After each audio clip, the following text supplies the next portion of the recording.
Olá, boa noite para você. Seja muito bem-vindo ao Jornal do Rio. Vamos aos principais destaques da edição dessa quinta-feira. Você vai ver que a Avenida Niemeyer voltou a ser fechada depois de mais um deslizamento de terra causado pela chuva na região. Choveu muito, né? A chuva atingiu forte Rio e região metropolitana durante a noite, durante essa manhã também.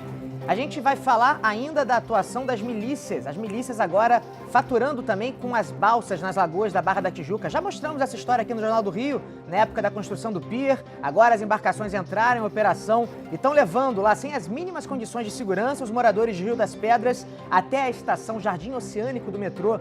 E tem ainda uma história de um casal que decidiu cair na estrada a bordo de um Fusca. Essa aventura começou no Sergipe, está passando agora pelo Rio de Janeiro e deve percorrer toda a América Latina.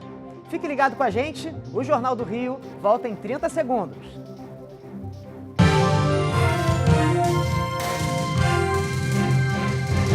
A gente abre o Jornal do Rio falando dessa chuva forte que voltou a causar transtornos aqui na cidade, na região metropolitana também. E a Avenida Niemeyer, interditada novamente, completamente fechada ao trânsito, depois de mais um deslizamento de terra. As obras de contenção na Avenida Niemeyer não evitaram a queda de mais uma barreira nesta quinta-feira. O deslizamento de terra aconteceu às 7h20 da manhã, depois da chuva que atingiu a cidade desde a noite de quarta-feira. A pista ficou tomada de terra e a lama foi parar no mar. A via precisou ser interditada para que homens da prefeitura fizessem a limpeza do local. Foram retirados 5 caminhões de terra.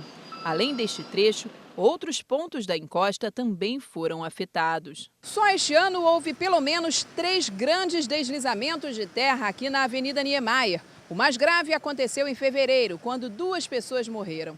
Desta vez, uma casa também foi atingida pela barreira, mas não houve feridos. Ela já havia sido interditada no mês de abril. Na chuva do mês passado, o dono do imóvel conseguiu sair às pressas e sofreu apenas ferimentos leves nas pernas. Sorte que não havia mais ninguém morando ali. De acordo com o Centro de Operações da Prefeitura, a via vem sendo monitorada pela GeoRio desde fevereiro. E sempre que a mudança de tempo representa risco, ela é imediatamente interditada. A gente fecha a Niemeyer, o Alto, o Agrajaú ou os outros lugares que necessitam fechar a partir de um protocolo, a partir de um acumulado de chuva significante que já é estabelecido pela GeoRio.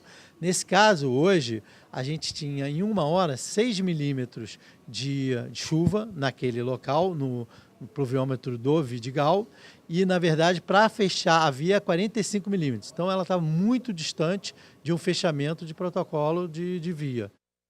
Isso aí é a natureza cobrando, né, anos e anos de omissão do poder público com essa ocupação irregular nas encostas da cidade. Bem, vamos chamar agora a repórter Marcele Setúbal. A Marcele Setúbal que está lá, na subida da Avenida Niemeyer. Você está no Leblon, é isso, Marcele? Como é que está o trânsito por aí? A Avenida Niemeyer já foi reaberta? Boa noite para você.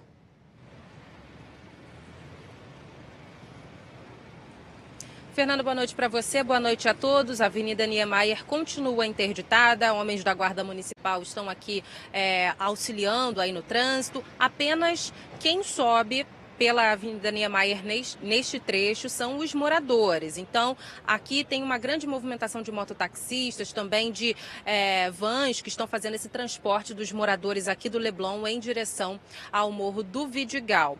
O trânsito está completamente interditado ainda para quem quer fazer essa travessia entre o Leblon e São Conrado. Então, falando do trânsito aqui na Zona Sul do Rio de Janeiro, Fernando, pelo menos o que eu posso observar é a movimentação bem tranquila pela Avenida Vieira Souto para quem vai acessar, por exemplo, a região ali da Gávea em direção à Autoestrada Lagoa Barra. Então pode ser uma opção para o motorista seguir pela zona sul da cidade, pela orla da zona sul em direção à autoestrada.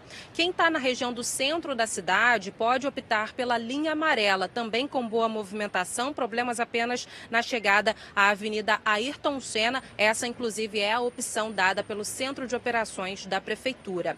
E a previsão do Centro de Operações do Sistema Alerta Rio da Prefeitura do Rio de Janeiro é de mais chuva e tempo fechado ainda pelas próximas horas. Ainda tem previsão de chuva, pelo menos até início do domingo, aqui na cidade do Rio.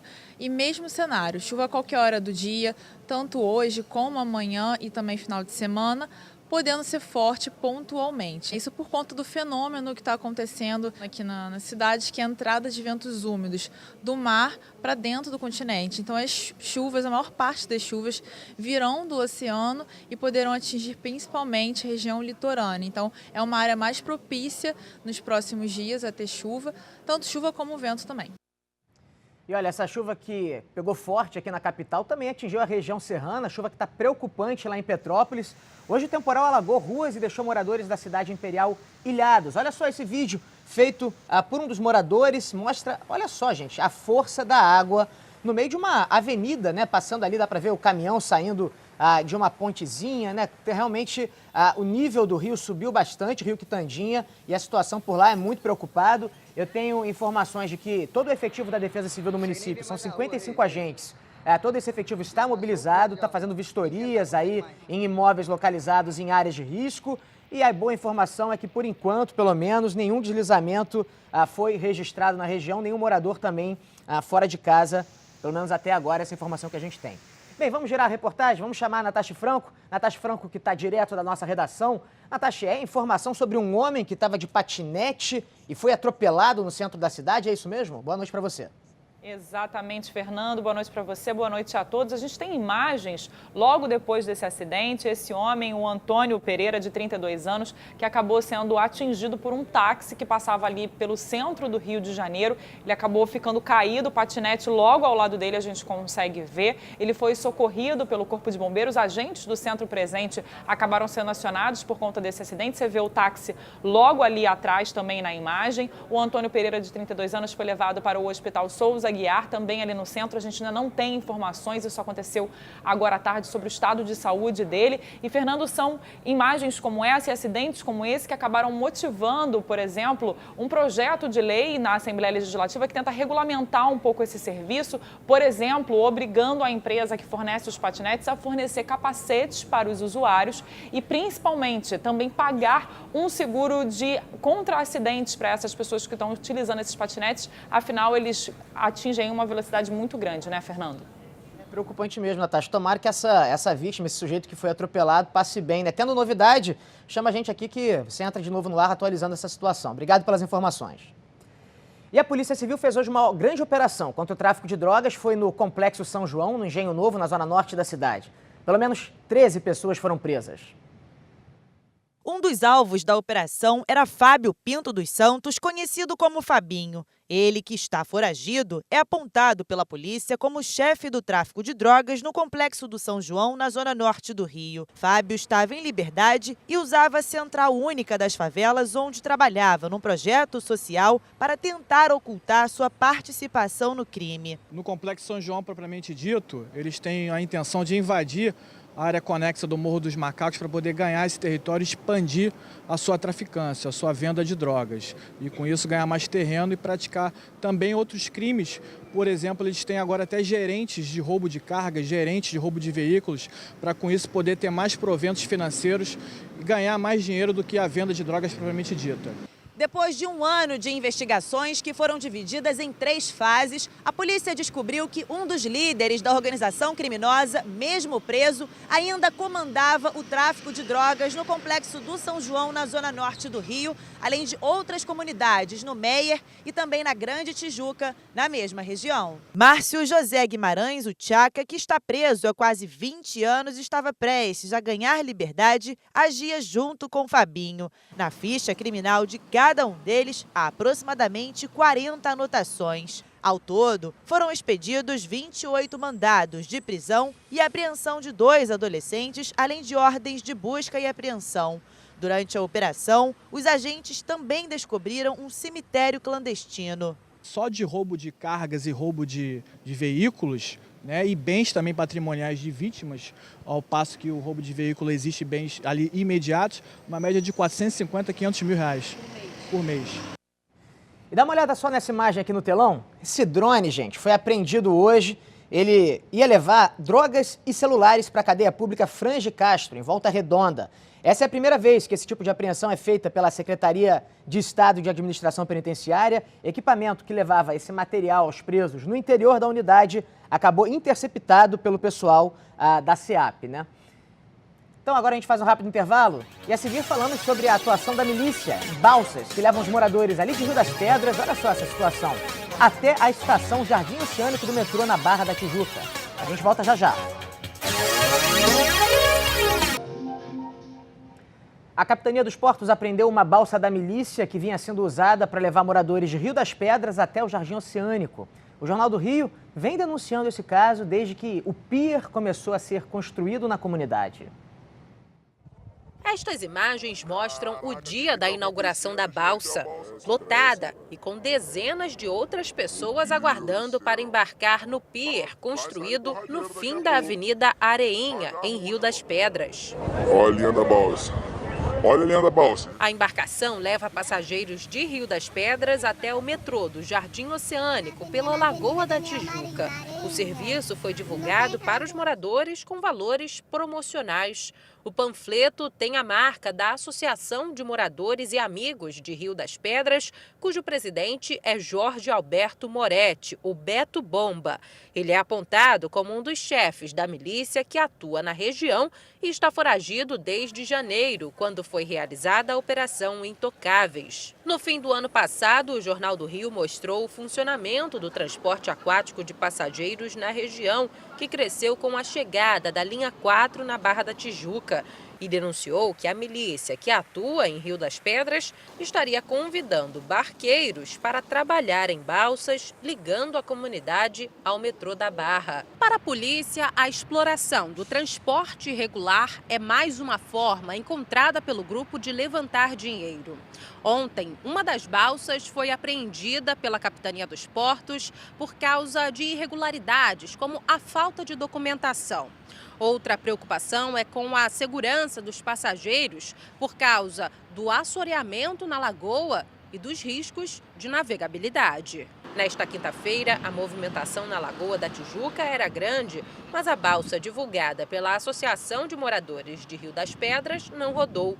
Em nota, a Secretaria Municipal de Transportes disse que criou um grupo de trabalho para estudar a regulamentação do transporte aquaviário na Lagoa da Tijuca. A Guarda Municipal afirma que atua na região em fiscalizações, dando apoio à Polícia Militar e à Capitania dos Portos. E o Tribunal Regional Federal confirmou a condenação da cúpula da contravenção no Rio de Janeiro. Esse julgamento ainda está acontecendo.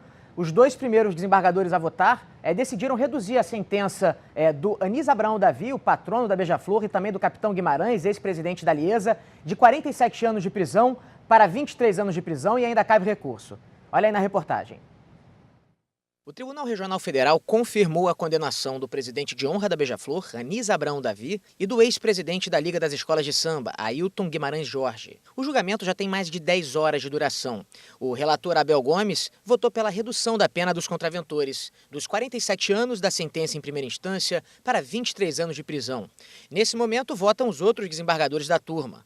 Durante toda a quarta-feira, os advogados de defesa tentaram desconstruir a acusação do Ministério Público Federal. Nunca teve bingo, nunca teve máquinas de caça-níquel. E nos autos, quando eu digo isso, porque é a prova dos autos. Os autos demonstram claramente que ele não tem nada a ver com isso. O procurador Rogério Nascimento sustentou que a denúncia se baseava em elementos sólidos obtidos na investigação. Embora seja verdadeiro que a prova obtida com as interceptações telefônicas é de uma eloquência estarrecedora, compreende-se que há um esforço de anulá-la, também é verdade que não constitui a única prova, que as escutas fundamentam, mas não isoladamente, as condenações. 25 pessoas foram presas em abril de 2007. Além de Anísio e do capitão Guimarães, a investigação apontou o envolvimento de empresários, advogados, delegados e agentes de polícia. Os condenados ainda podem recorrer aos tribunais superiores em Brasília, mas como a decisão dessa quinta-feira foi em segunda instância, de acordo com o entendimento do Supremo Tribunal Federal, as penas devem começar a ser cumpridas imediatamente. A Operação Furacão também provocou estragos no Poder Judiciário. 2 desembargadores do próprio TRF e um ministro do STJ foram acusados de vender sentenças para a máfia dos caça-níqueis. Mas os processos prescreveram, nunca foram julgados. O site do TRF aponta que o desembargador José Eduardo Carreira Alvim hoje está aposentado. O último demonstrativo de pagamento disponível aponta que o magistrado, réu por corrupção passiva, prevaricação e associação criminosa, recebeu entre aposentadoria e gratificações R$ 69.841. E os PMs envolvidos no tiroteio que terminou com a morte de um professor de jiu-jitsu, esse caso foi no Complexo do Alemão, na Zona Norte, prestaram depoimento à polícia. Hoje, familiares e amigos se despediram do lutador. Emoção, dor e saudade no velório de Jean Rodrigo da Silva, o professor de jiu-jitsu morto com um tiro na cabeça no Complexo do Alemão, Zona Norte do Rio. A mãe e o irmão da vítima foram amparados por quem chegava ao cemitério de Inhaúma, na mesma região. Eu queria que eles se aprofundassem em descobrir a verdade, ao invés de vir para a mídia querer cobrir isso com edredom. Vamos atrás da justiça. Em homenagem ao professor, parentes e amigos vestiram blusas brancas com a foto de Jean e usaram kimono. Ele era professor de artes marciais de um projeto social no Complexo do Alemão e se preparava para competir. Alunos e amigos que treinavam com Jean prometem dar continuidade às competições e aos projetos do professor de jiu-jitsu, que era inspiração para todos eles. Não tenho nem o que falar. Dá até saudade só de falar. Doloroso, né? É. Ele era como um pai pra gente, um pai. A gente só vai sentir saudade. E muita. Tudo aconteceu na frente do filho, de 17 anos, quando ele chegava para dar aula na sede do projeto social. Um aluno também foi ferido, mas já teve alta do hospital. Moradores e familiares acusam policiais militares pela morte do professor. Em nota, a PM disse que Jean foi morto durante uma troca de tiros e que todos os policiais já foram ouvidos. Eu espero que a verdade venha à tona. E aonde eu tiver que ir e tiver que fazer para que isso apareça, eu vou fazer. A Corregedoria da Polícia Militar e a Delegacia de Homicídios da capital investigam o caso. Bem, vamos chamar a Natasha Franco para falar de outro caso de violência. Infelizmente, parece que um garoto de 11 anos de idade foi baleado na Zona Oeste, Natasha. Foi baleado, Fernando, há 6 dias, estava internado no CTI do Hospital Albert Schweitzer, lutando aí contra a vida, e hoje começaram os procedimentos para confirmar a morte cefálica, que agora, no início da noite, foi confirmado o Cauã, de 11 anos, Cauã Rosário. Ele foi baleado na Vila Aliança, em Bangu, na zona oeste do Rio de Janeiro, no último dia 10 de maio, depois de um confronto entre traficantes e a PM. Ele estava andando de bicicleta quando foi atingido, foi levado para o CTI, mas não teve melhora no quadro. A família, depois de receber a notícia da morte cefálica do Cauã, decidiu fazer a doação de órgãos dele, então vão acabar aí, mesmo nesse momento de dor, salvando outras vidas. Fernando. Que história triste, Natasha. Obrigado pelas informações. E, gente, o governo anunciou a transferência de 120 milhões de reais do orçamento do Detran para o Departamento de Estradas e Rodagem, recursos que devem ser direcionados agora para a recuperação das rodovias do nosso estado. Oi, Fernando. Boa noite a você, boa noite a todos. A gente traz uma boa notícia, pelo menos essa promessa aqui do governo do estado. A gente fala direto do Palácio Guanabara, onde há pouco teve uma entrevista coletiva para anunciar que o Detran vai transferir 120 milhões de reais para o DER, que é o Departamento de Estradas e Rodagens, que vai aplicar esse dinheiro na recuperação da pavimentação de 6 mil quilômetros da malha rodoviária aqui no estado. Segundo o presidente do órgão, do DER, esses recursos já devem começar a chegar dentro de um mês, portanto, as obras devem ter início daqui a um mês. Eu perguntei se havia alguma obra prioritária, alguma estrada prioritária, e segundo ele, não. Esse recurso ele vai ser suficiente para ajudar na recuperação das estradas de todo o estado. Vamos ouvir uma palavra do presidente do DR e também do vice-governador do estado do Rio de Janeiro. Com isso, nós vamos poder atacar muito mais as estradas, não fazer tapa-buracos, sim fazer panos grandes, né? Então a coisa vai melhorar muito a manutenção das estradas. Para que as estradas voltem realmente a ser locais onde consigamos diminuir os acidentes, consigamos melhorar a questão logística do nosso estado e fazer com que os produtores, os empreendedores possam não ter perda de mercadoria. E também na questão turística, a gente sabe que várias estradas hoje impedem que as pessoas vão para locais estratégicos e turísticos do estado pela questão da má conservação das nossas estradas. Bem, vamos falar agora de duas pesquisas que falam sobre o ambiente universitário aqui do estado do Rio de Janeiro. Bem, a primeira pesquisa mostra que metade dos alunos das salas de aula, dentro de salas de aula, são de baixa renda. E uma outra pesquisa apontou que, infelizmente, a desigualdade social dentro das universidades parou de cair.